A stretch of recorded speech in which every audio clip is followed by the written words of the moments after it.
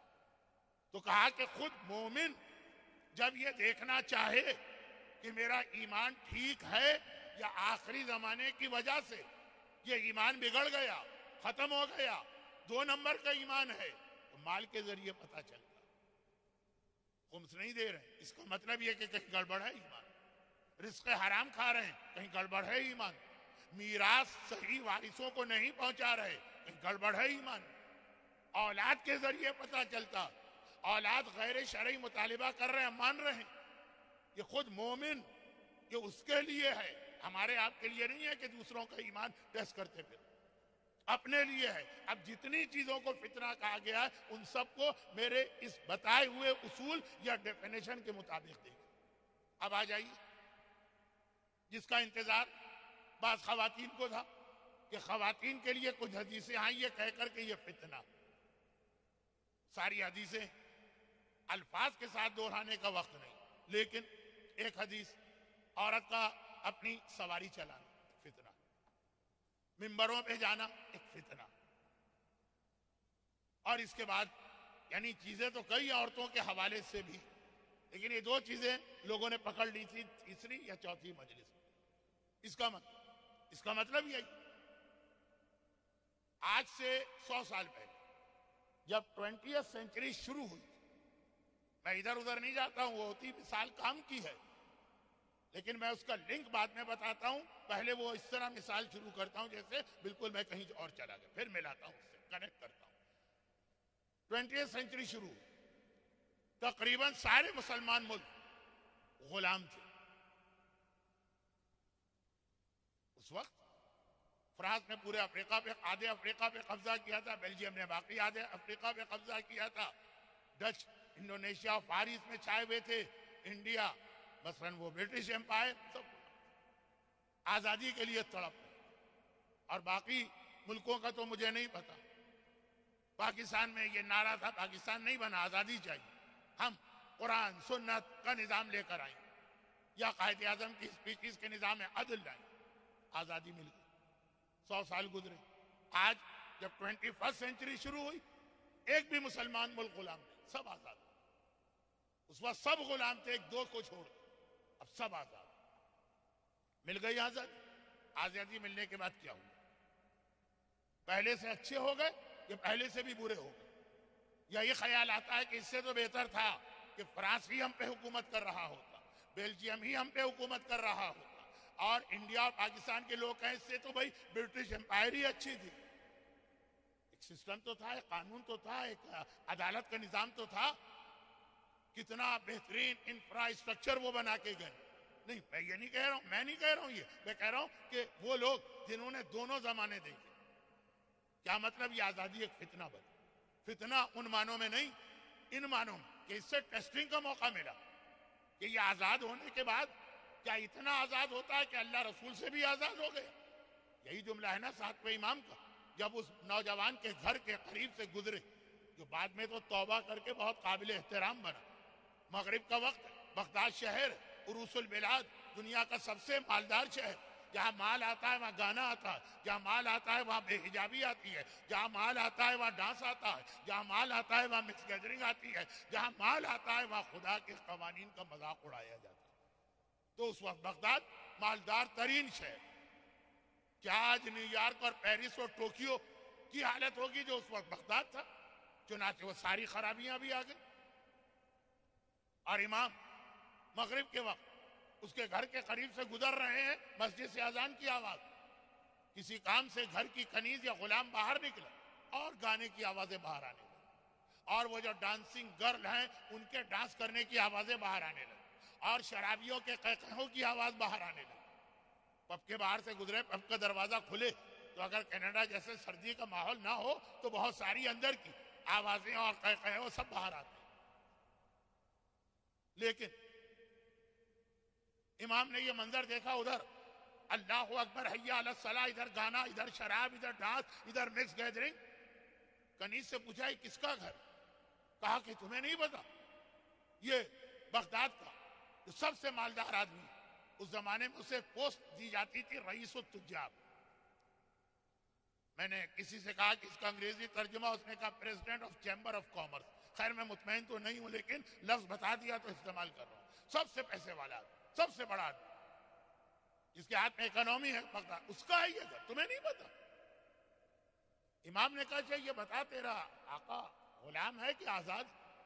اب تو عجیب حالت میں کہہ رہی ہوں، وہ بغداد کا سب سے مالدار آدمی ہے، سینکڑوں کنیزیں اور غلامیں اس کے ہوں گے، اور تو پوچھ رہا ہے وہ غلام ہے کہ آزاد؟ ارے وہ آزاد ہے. امام نے کیا کہا کہ ایسا لگ رہا ہے کہ اللہ کی پکڑ سے بھی آزاد ہو گیا، جہنم سے بھی آزاد ہو گیا، حساب کتاب سے بھی آزاد ہو گیا، عذاب خدا سے بھی آزاد ہو گیا. لچھن، اس کی انگریزی تو خیر آسان ہے. خیر تو لچھن ایسے ہیں کہ جہاں آزادی آتی ہے بجائے اس کے کہ آدمی شکر کر کے اور زیادہ اطاعت گزار بنے، بگڑ جاتا ہے آدمی. ملکوں کی آزادی ہمارے سامنے. جب تک ہم غلام تھے، ہماری مسجد کے سامنے اگر کوئی غیر مسلم بھی باجا بجا دیتا تھا تو لوگ جانیں قربان کر کے شہید ہو جاتے تھے مسجد کی حرمت. آج کراچی کی کسی مسجد کے قریب چلے جائیں، شیعہ علاقے میں تو شیعہ گھروں سے گانے کی آواز عین وقت اذان آئی، اور غیر شیعہ ہے تو وہاں بھی یہی حالت. تو بعض بزرگ، یہ میرا جملہ نہیں ہے نہ میرا نظریہ، بعض بزرگ کہتے ہیں اس سے وہ زمانہ اچھا. عورتیں، یہ جو 2-3-4 میں نے مثالیں دی، یہ بتانے کے لیے کہ یہ مثالیں بتا رہی کہ آخری زمانہ اسے کہیں گے جب عورت آزاد ہو جائے، مرد کی غلامی سے آزاد. ہمارے مردوں نے بھی بہت قید کر کے رکھا تھا عورتوں. اب ہوتا یہ ہے کہ 10% بہت شریف اور نیک اور دیندار عورتیں، وہ والنٹیئرلی اپنے آپ کو غلامی میں دیے ہوئے ہیں کہ اللہ رسول خوش ہوں. یہ حدیثیں سن کے جو مرد، جو یہ اچھی اور نیک عورتیں، ان پہ اور ظلم بڑھا دیں. میں پیغام 90% کو دے رہا ہوں، نہ وہ سنیں گی نہ ان کے گھر والے. متاثر بیچاری ہے 10% جو پہلے ہی ویسے ہی. تو ان سے میں معذرت کے ساتھ ایک عام بات کہہ رہا ہوں. کہا کہ جب عورتیں یعنی اپنی سواری خود چلائیں، کیا مطلب؟ آزاد مرد کی اس کی ضرورت نہیں، اتنا اس میں کانفیڈنس آ جائے. آخری ایسا زمانہ ہوگا. یا یہ ممبر پہ جائے، ممبر پہ جانا کھیل نہیں ہے، ہر آدمی نہیں جا سکتا. وہ لیڈ کر رہا ہے اپنی قوم کو، وہ میسج دے رہا ہے اپنی قوم کو. تو وہ ایسا ہونا چاہیے کہ ایک ایگزامپل، ایک ماڈل بنے. عورتیں ممبر پہ جائیں گی اس کا مطلب یہ نہیں کہ ممبر پہ جانا حرام. عورتیں سواری چلائیں گی اس کا مطلب یہ نہیں ہے کہ سواری چلانا حرام. کون سی حدیث میں لکھا؟ کسی میں نہیں. کہا یہ فتنہ بنے گا، فساد والا نہیں، آزمائش والا. کہ یہ عورت اتنی آزاد ہو گئی کہ اب اس پہ اس کے گھر والوں کا کنٹرول نہ رہا. اس کے بعد کیا اس کا دماغ خراب ہو گیا؟ کیا آزاد ہونے کے بعد بالکل بگڑ گئی؟ کیا اپنی آزادی سے ناجائز فائدہ اٹھا رہی؟ کہ آزاد ہونے کے باوجود حکم خدا کی پابند رہی؟ یہ فتنہ یعنی آزمائش ہے، یعنی امتحان ہے، یعنی ٹیسٹ ہے اس عورت کا. تو جتنی بھی یہ حدیثیں کہا کہ اس میں عربی لفظ کے عربی معنی ذہن میں رکھو. اور بہت ساری اب آخری زمانے کے فتنے تو کوئی حد ہے اس کی. ہر چیز آخری زمانے میں ایک فتنہ بنے گی. لیکن مومن کو یہ ایک ذمہ داری دی. وہ کیا؟ وہ یہ ہے کہ جب یہ ساری حدیثیں آ گئی، ساری حدیثیں، تو اب آپ بتائیے کہ آپ مجھ جیسے جاہل و کم علم رکھنے والے سے بھی ایک سوال ضرور کرتے ہیں یہ حدیثیں سننے کے بعد. تو کیا ان راویوں نے جو اس وقت حدیثیں سن رہے تھے وہ سوال امام سے نہیں کیا ہوگا؟ کیا سوال آپ کرتے ہیں؟ مولانا آپ بہت ہی بھیانک تصویر کھینچ رہے ہیں، بہت ہی ڈارک سائڈ دکھا رہے ہیں مسئلے، اتنا آپ ڈرا رہے ہیں. یہ روایت وہ روایت، آخر زمانہ، بھوک، جوان بیٹی کو بیچ دینا، کھانے کو کچھ نہ ملے، یہ ماحول وہ ماحول. تو اس سے بچنے کا بھی کوئی طریقہ؟ تو جب مجھ سے لوگ سوال کرتے تو یہ حدیثیں میری نہیں، میں بہت زیادہ گناہگار صحیح، لیکن بہرحال ابو ہریرہ نہیں کہ ساری حدیثیں میں نے بنا بنا کے آپ کو سنائی، یہ سب امام کی حدیثیں۔ تو کیا امام سے اس وقت لوگوں نے یہ نہ پوچھا ہوگا؟ امام تو امید ہیں، امام تو سہارا ہیں، امام تو ہر مسئلے کے حل کرنے والے ہیں، امام تو مشکل کشا ہیں کہ مولا یہ جو آپ اتنے پرابلم آخری زمانے کے بتا رہے ہیں، اب جیسا کہ میں نے پوری مجلس پڑھی ہے کم از کم آدھی، کہ اگر عورتوں کا یہ امتحان ہوا، کل ورکنگ ڈے کی چھٹی ہے، اچھا ٹھیک ہے، اسکول بھی بند ہے،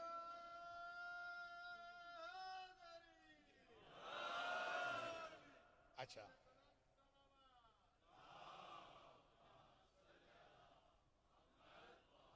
ایک آدھ مومن ذرا بے چین ہوئے، اٹھے تو گئے ہوں گے ضرورت سے، لیکن میں یہ سمجھا کہ شاید کل آفس جانا ہے یا جاب ہے، تو بہت مختصر، پھر بھی مختصر کرتے کرتے بھی تو اب یہ ماحول کہ آخری زمانے میں اس طرح امتحان اور ٹیسٹ ہوگا، تو ہو سکتا بہت ساری عورتیں کہیں امام سے کہ مولا پھر ہمیں آخری زمانے کی آزادی نہیں چاہیے، خود ڈر لگ رہا، جیسے میں انڈیا کی بات نہیں کرتا، پاکستان کی بات کرتا، ہمیں بہترین ریل کا سسٹم ہمارے آقا نے دیا تھا، غلام بنا، اب کیا حال ہے؟ ہمیں پوسٹ کا بہترین سسٹم آقاؤں نے دیا تھا، اب کیا حال ہے؟ ہمیں سڑکوں کا بہترین نظام ہمارے آقاؤں نے دیا، ہم غلام تھے لیکن کتنے مزے میں تھے۔ تو کچھ لوگ جنہوں نے دونوں زمانے دیکھے ہیں، میں نے نہیں دیکھا، وہ کہتے ہیں کہ وہ بہتر زمانہ، تو وہ جو روایت میں تھا جناب نرجس خاتون نے جب بات کے زمانے کے حالات سنے تو یہ بہتر ہے اسی میں موت آ جائے، قبر کا مردہ کہے گا کہ اب یہاں آ کے آرام کر رہا ہوں، جنت مجھے مل گئی ہے، یہی بہتر ہے، امام کے پاس نہیں جانا چاہتا ہوں۔ یہ حدیثیں آ چکی ہیں، اس کو دوہرا نہیں رہا ہوں، یہ بتا رہا ہوں کہ آخر کیوں یہ لوگ کہیں کہ اب اگر پتا چلا، ایسے واقعات ہیں رسول کے زمانے کہ کسی کو دولت ملی، اس کا دماغ خراب ہوا، پیغمبر نے تنبیہ کی، گھبرا گیا، کہا نہیں چاہیے یہ دولت یا رسول اللہ سے دعا کرے اللہ یہ واپس لے۔ وہ مرحلہ کہ اتنا امتحان کا کہ عورتیں بھی کہیں کہ نہیں چاہیے ڈرائیونگ والا زمانہ، نہیں چاہیے مثلا ممبر پہ جانے والا زمانہ، ممبر کا بات نہیں ہے، قوم کو لیڈ کرنے والی عورت ماڈل بنے، لیکن بہت سارے لوگوں نے کہا کہ نہیں مولا اس کا حل بتائیے۔ اب یہ کم سے کم 50 حدیثیں ہیں جسے ایک جملے میں پیش کر رہا ہوں، ایک جملے میں، اور اس کے حوالے سے ایک میسج دے کے آج پورے عشرے کے عنوان کو مکمل کر رہا ہوں۔ 50 حدیثوں کو ایک جملے میں جمع کر رہا ہوں، اور وہ یہ ہے کہ امام نے کہا سولوشن تو بہت آسان، اور وہ یہ ہے کہ آخری امام کو بلوا لو، وہ جتنے جلدی آئیں گے اتنے جلدی یہ پرابلم جو ہے وہ دور ہو جائیں گے، بلکہ اگر بہت جلدی بلوا لیا تو پرابلم شروع بھی نہیں ہونے پائے گا، اور امام آ گئے۔ بھائی بجائے اس کے کہ 1/3 دنیا بھوک سے مرے پھر ہم امام کو بلائیں، تو یہ بھوک کا امتحان شروع ہونے سے پہلے ہی امام کو بلا لو، بجائے اس کے کہ مسجد کوفہ کے صحن میں گھٹنوں گھٹنوں خون ہو، پھر ہم گڑ گڑا کے اللہ سے کہیں کہ آخری حجت کو بھیج دے، بھائی اس سے پہلے ہی بلا لو۔ جتنا جلدی امام کو بلاؤ گے اتنے امتحان تمہارے کم ہوں گے، اور بہت سے تو ہوں گے ہی نہیں۔ اچھا اب ایک بلا لو امام، جملہ پھر موضوع بنا بات کے ڈسکشن کا، مولا امام ہمارے بلانے سے آئیں گے کہ اللہ کے کہنے سے آئیں گے؟ کہا تمہارے بلانے سے آئیں گے۔ ہاں اگر سارے مومن مل کے یہ کہہ دیں کہ اچھا ہمارے بلانے سے آئیں گے، ہمیں تو نہیں چاہیے ابھی امام، ہم بلائیں گے، پورا ایک ریزولوشن پاس ہو جائے دنیا بھر کے صاحبان ایمان میں کہ بھائی ابھی تو ہمیں اپنے عیش و آرام نہیں چھوڑنا، ابھی تو ہمیں یہ حرام غذا ہی کے مزے، ابھی تو ہمیں یہ حرام میوزک کے ہی مزے۔ دیکھیں کبھی کبھار ایسا ہوتا ہے نا، اسلامی نظام کی بات ہوتی ہے، لوگ کہتے ہیں اللہ اس سے محفوظ رکھے، جس چینل کو کھولو گے کوئی نہ کوئی ملا بیٹھا ہوا بھاشن دے رہا ہو، جو ابھی اتنی حسین و جمیل شکلیں آتی ہیں اور بہت ہی حسین و جمیل ناز و ادا دکھا کے آتی ہیں، یہ سب ختم ہو جائے گا۔ ہیں ایسے لوگ جو کبھی مذاق میں اور کبھی بہرحال سنجیدگی سے یہ کہتے ہیں تو اب اگر فرض کیجئے کہ ساری دنیا کے مومن مل کے یہ طے کر لیں کہ نہیں بلانا امام کو، جب اصول یہ ہے کہ امام تو ہمارے کہنے سے آئیں گے، نہیں تو ایسا بھی نہیں کہ پھر بالکل نہیں آئیں گے امام، تو وہی بات ہو گئی۔ بہت ہی مقدس متقی انسان، مفتی میر عباس والا واقعہ، بہت ہی مقدس بہت ہی متقی انسان، شکل سے ہی آثار تقویٰ ظاہر ہو رہے ہیں، ٹرین کے ڈبے میں بیٹھا ہے مفتی میر عباس علی اللہ مقامہ جیسی عظیم شخصیت، داخل ہوئی تو دیکھا کہ اس کے ساتھ کتا۔ اچھا اب یہاں کینیڈا میں آپ نے اتنے کتے دیکھ لیے کہ اب کتا کتا نہیں لگتا، کتا ایک چیز ہوتی ہے نا، نام سنتے ہی ذہن میں کراہیت آتی ہے، یہاں وہ کتا کتا نہیں لگتا، لیکن ہمارے یہاں فطری طور پہ اب دو چیزیں میچ نہیں کر رہے، یہ آدمی کا تقویٰ تقدس اور بناوٹی نہیں حقیقی لگ رہا، اور اس کے ساتھ کتا۔ یہ کیوں کہا کہ بہرحال باقی باتیں اپنی جگہ، موت سے بہت ڈر لگتا ہے، اور یہ حدیث رسول تو ہے نا کہ جہاں کتا ہوتا ہے وہاں فرشتہ نہیں، تو یہ میں نے اپنی سیفٹی کے لیے رکھا ہوا ہے کہ اس کی وجہ سے کوئی فرشتہ نہیں آئے گا تو موت کا فرشتہ بھی نہیں آئے گا۔ لیکن مفتی صاحب نے کہا کہ پھر یہ کتے کی تو روح قبض کرنے کوئی آئے گا نا، ساتھ میں آپ کا بھی کام تمام کر دے گا، تو خلاصہ یہ کہ اگر سب طے کر رہے ہیں ہمیں بلانے نہیں امام کو، بند کر دو آج سے، تو ایسا نہیں کہ آئیں گے، پھر آئیں گے ان نشانیوں کے بعد جو اللہ نے بتائی۔ لیکن اگر صاحبان ایمان سنجیدہ ہو جائیں کہ امام کو بلانا ہی بلانا ہے، تو امام ان ساری نشانیوں سے پہلے آ جائے، ساری نشانیوں سے پہلے، یہاں تک کہ فرض کیجئے میں نے کہا یقینی نشانی ہے بھوک، ایک دن کی بھوک ہو وہ ختم معاملہ، لیکن وہ بھی نہیں ہوگی، جب یہ ایک جملہ کہ یقینی بھی کا اور نہیں ہوگی، مومن اگر سیریس ہو، اچھا آپ کہیں گے ہم تو بہت سیریس، ہمارا کون سا اجتماع ایسا ہے جہاں دعائے ظہور نہ ہو، ہماری کون سی نماز ایسی ہے جہاں دعائے ظہور نہ ہو، ہماری کون سی مجلس ایسی ہے جہاں امام کے ظہور کی دعا نہ ہو؟ یہ نہیں ہے امام کو بلانا، امام کو بلانا ہوتا ہے اس تیاری کے ساتھ۔ کیا تیاری؟ آپ کے ذہن جہاں جا رہے ہیں میں ادھر نہیں لے جا رہا، تیاری ہے کہ امام کو ڈاکٹرز چاہیے، امام کو انجینئرز چاہیے، امام کو آئی ٹی کے اسپیشلسٹ چاہیے، امام کو چارٹرڈ اکاؤنٹنٹ چاہیے، امام کو ہائیلی کوالیفائڈ پروفیشنل چاہیے، بلکہ ایک جملہ ایسا کہہ دوں جو میرے مزاج و انداز کے خلاف ہے بات سمجھانے کے، اور وہ یہ ہے کہ عالم، نمازی، روزے دار، یہ امام کو اتنے نہیں چاہیے۔ امام سے بڑا عالم کون؟ امام ڈاکٹر بھی ہیں لیکن امام کلینک کھول کے کبھی نہیں بیٹھے اپنی زندگی، امام ایک نظام قائم کرنے آ رہے، خالی منبر سے تبلیغ کرنے نہیں، وہ جو 11 اماموں نے کی، اب امام ایک نظام، تو نظام کیسے قائم ہوتا؟ نظام کے لیے انفراسٹرکچر ہونا چاہیے، نظام کے لیے وہ کوالیفائڈ آدمی ہونا چاہیے جو سسٹم چلائیں، اور امام کو خالی سسٹم چلانا نہیں ہے، جو سسٹم پہلے سے قائم ہے اس کا مقابلہ بھی کرنا۔ اب امام کی تیاری، وہ نماز، وہ روزہ، وہ حجاب، وہ تو بالکل جیسے پرائمری تعلیم سب کو ملتی ہے، لیکن ہر آدمی اپنے علاقے کے اعتبار سے دیکھے۔ آپ کینیڈا آئے نہیں، آپ کو کینیڈا بھیجا گیا، آپ کو بھیجا گیا یہاں پہ، آپ کو شاید خود بھی پتا نہ ہو۔ God plays in mysterious ways۔ اللہ مکر و مکر اللہ واللہ خیر الماکرین، اللہ کی عجیب پلاننگ ہوتی ہے۔ حضرت موسیٰ کو مصر میں فرعون کا مقابلہ کرنا تھا، پلاننگ کیا ہوئی؟ ان سے 5 پشت پہلے، 6 جنریشن پہلے حضرت یوسف کو فلسطین سے قیدی بنا کے مصر بھجوایا گیا، وہ مصر آئے تاکہ ان کی نسل میں موسیٰ مصر میں پیدا اور فرعون کا مقابلہ۔ تو آپ حضرات کو یہاں بھجوایا ہے اللہ نے کسی بھی طرح سے صحیح، کچھ کے علاقے کے حالات خراب ہوئے ہوں گے، کچھ کے پیچھے دشمن لگ گئے ہوں گے، کچھ کو وہاں پہ مالی مشکلات ہوں گی، کچھ دیکھا دیکھی صحیح، اور اس لیے بھجوایا گیا ہے آپ کو کہ جو کام اس وقت مسلمان ملکوں کے نوجوان نہیں کر سکتے وہ آپ کو کر کے دینا۔ یہاں کے فیکٹریوں میں کام کرتے ہوئے زندگی نہ گزار دی، جو موقع آپ کو ملا ہوا، بہترین ایجوکیشن سسٹم کینیڈا کا، اور ایک سسٹم بھی ہے کہ آپ اتنا زیادہ مالی زیرباری کے بغیر اپنے بچوں کو پڑھا سکتے ہیں۔ وہ پتا ہے کہ آپ مجھے بتائیں گے پلان لینا پڑتا ہے اور اتنا مہنگا ہوتا ہے اور لون کا ہے اور یہ سارا مسئلہ، لیکن اس سسٹم میں پھر بھی بہرحال آپ مسلمان ملکوں کے مقابلے میں آسانی سے بہترین تعلیم لے سکتے ہیں. یہ امام کو چاہیے. یہ ہے یہاں پہ تیاری. بعض لوگ ابھی تک کنفیوز ہیں کینیڈا میں رہنا ہے کہ نہیں رہنا. کچھ لوگ ابھی تک کنفیوز. میں نے 2 دن پہلے ایک جملہ کہا تھا, کل رات کو پھر یہ جملہ مجھے سننے کو ملا. مجھے خوشی ہوئی کہ جب میں نے پوچھا صاحب خانہ سے کہ مثلا آپ کا تعلق, تو کہا کہ مثلا ہم حیدرآباد سے, یا ہم کراچی سے, یا ہم ایسٹ افریقہ سے. اب اچھے سے پوچھا, اس نے کہا آئی ایم کینیڈین. تو 2 دن 3 دن پہلے بات آئی تھی, ذرا وہ کچھ مذاق کا پہلو لگ رہا تھا.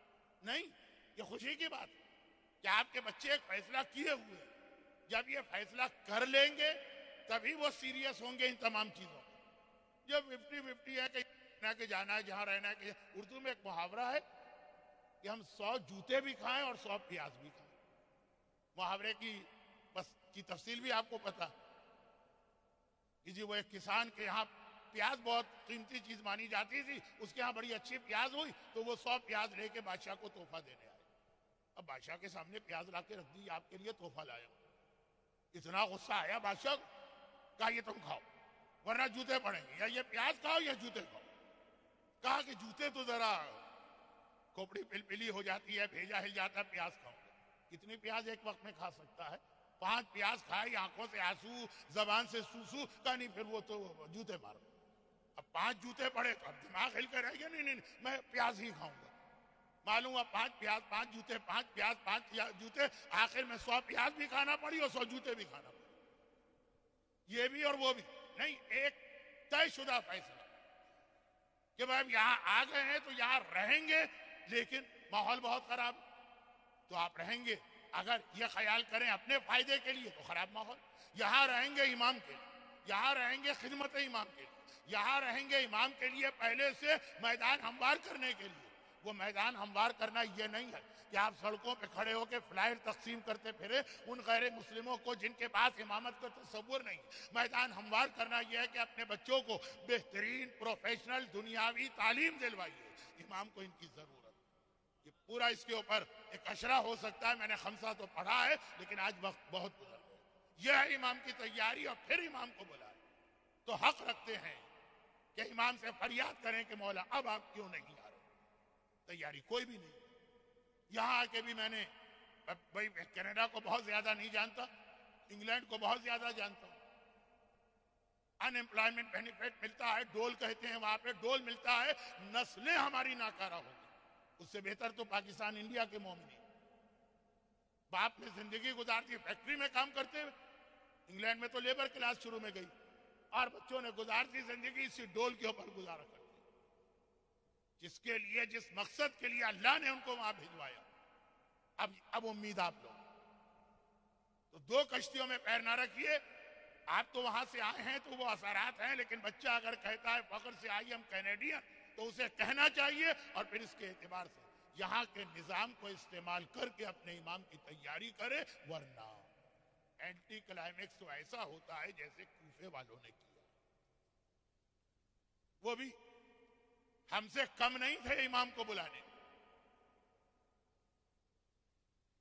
کتنے جوش و جذبے کے ساتھ بلایا. مثلا ہم عریضہ بھیجتے ہیں 15 شعبان کو, کوفے والوں نے خط اتنے بھیجے کہ بوریاں بھر گئی. وہ عریضہ تھا اس زمانے کا. آج امام ہماری آنکھوں سے غائب ہے تو ہم دریا میں ڈالتے ہیں. امام سامنے ہو تو ہم بھی اس طرح امام کو ہینڈ اوور کریں گے اپنا عریضہ, لیکن بغیر کسی تیاری.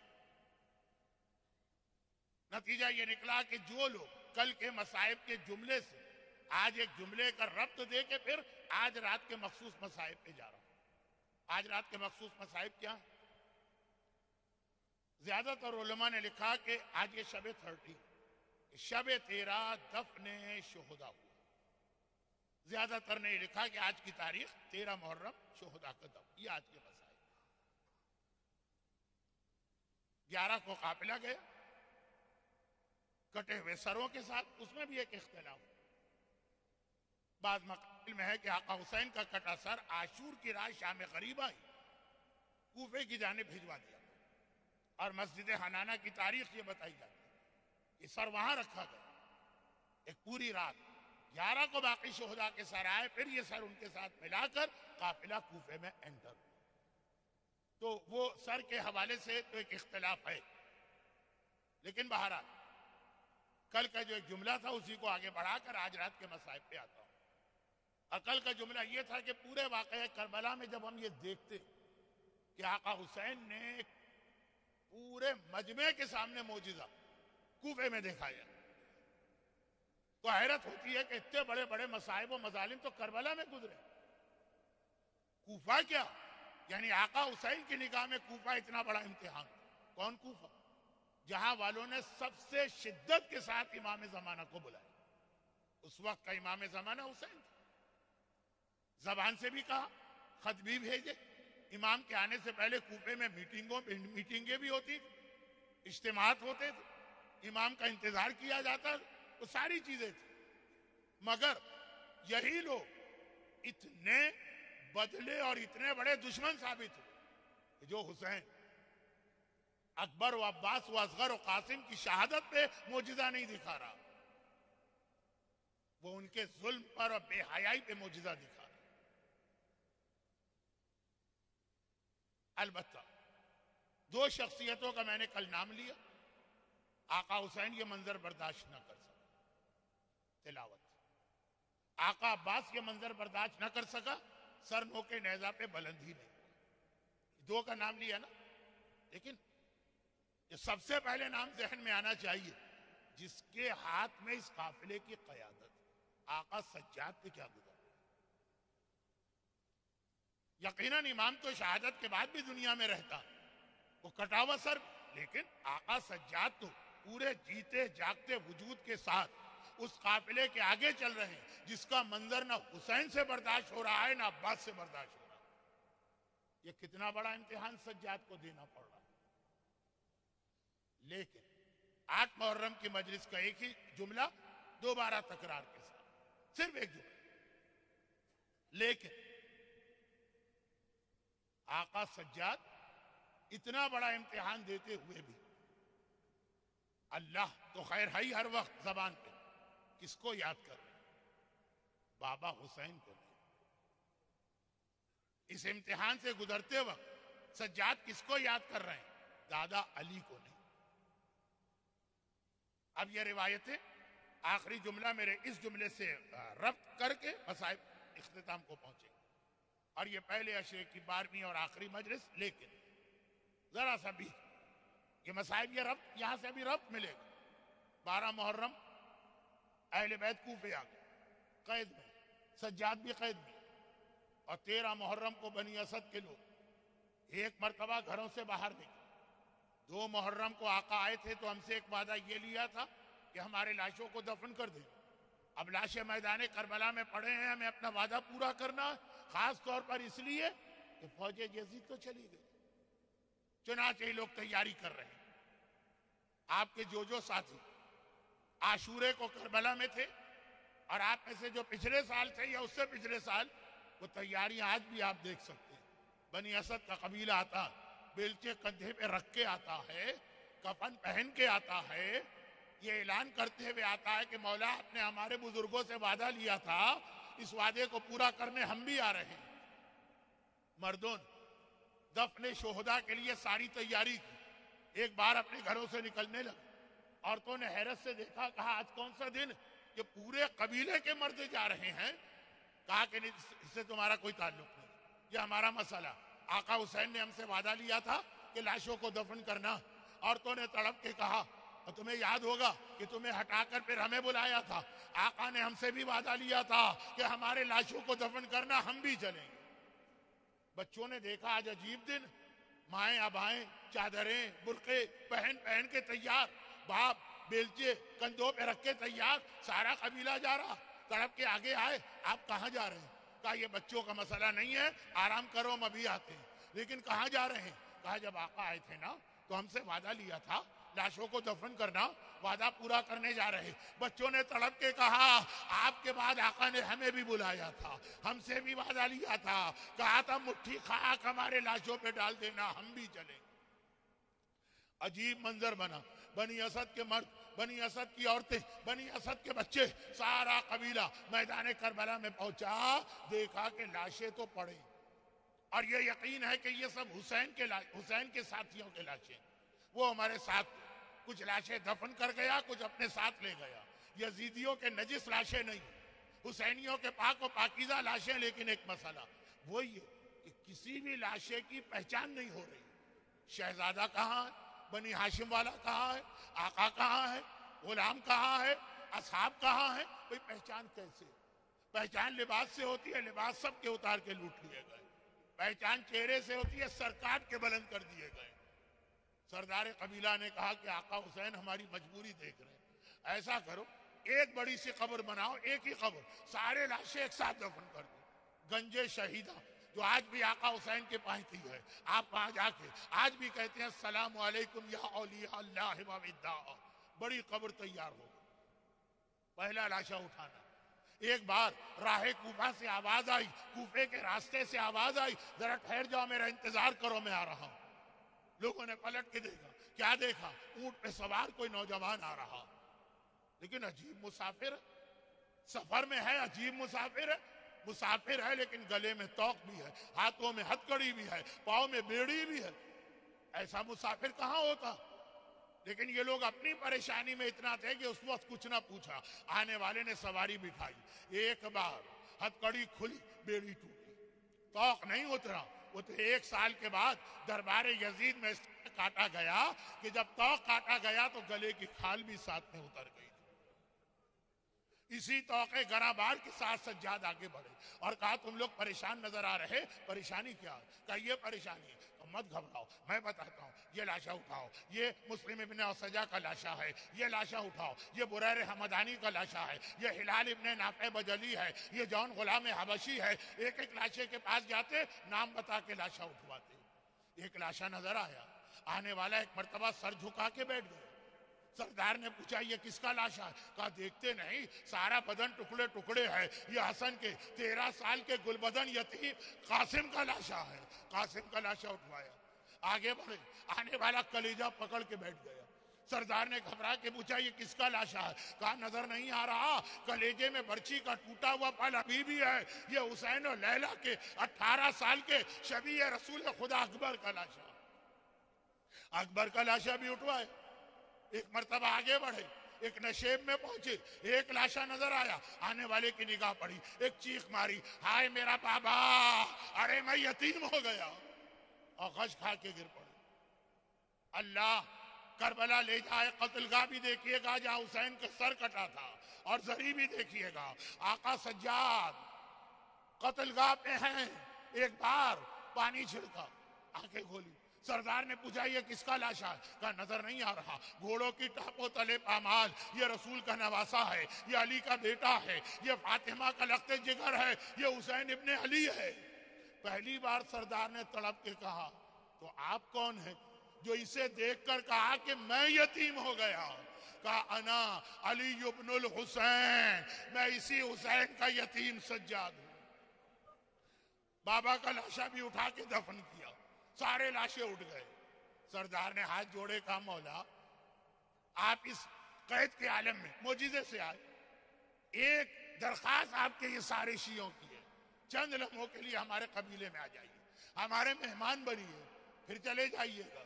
سجاد نے کہا یہ کیا کہہ رہا، کیا اپنا وعدہ پورا نہیں کرے گا؟ تو مولا وعدہ پورا ہو گیا، لاشیں سارے دفن ہو گئے. کہا سارے لاشیں دفن نہیں ہوئے، ابھی ایک لاشا باقی ہے.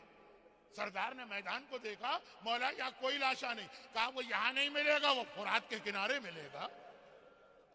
سردار تڑپ کے کہتا وہ کس کا لاشا ہے؟ کہا وہ میرا چچا علمدار کربلا عباس علمدار کا لاشا ہے. فرات کے کنارے بھتیجا گیا، عباس کا لاشا اٹھائے جانے کے قابل بھی نہ تھا. ایک حسین، ایک چٹائی منگوائی، بھتیجے نے چچا کا جسم جمع کیا، اپنے ہاتھوں میں چٹائی لے کے قبر میں اترے. ایک بار باہر آئے، سارے قبیلے سے کہا تم سب دور دور چلے جاؤ، خبردار کوئی میرے قریب نہ آئے، جب تک کہ میں خود سے باہر نہ آؤں کوئی قبر کے قریب نہ آئے.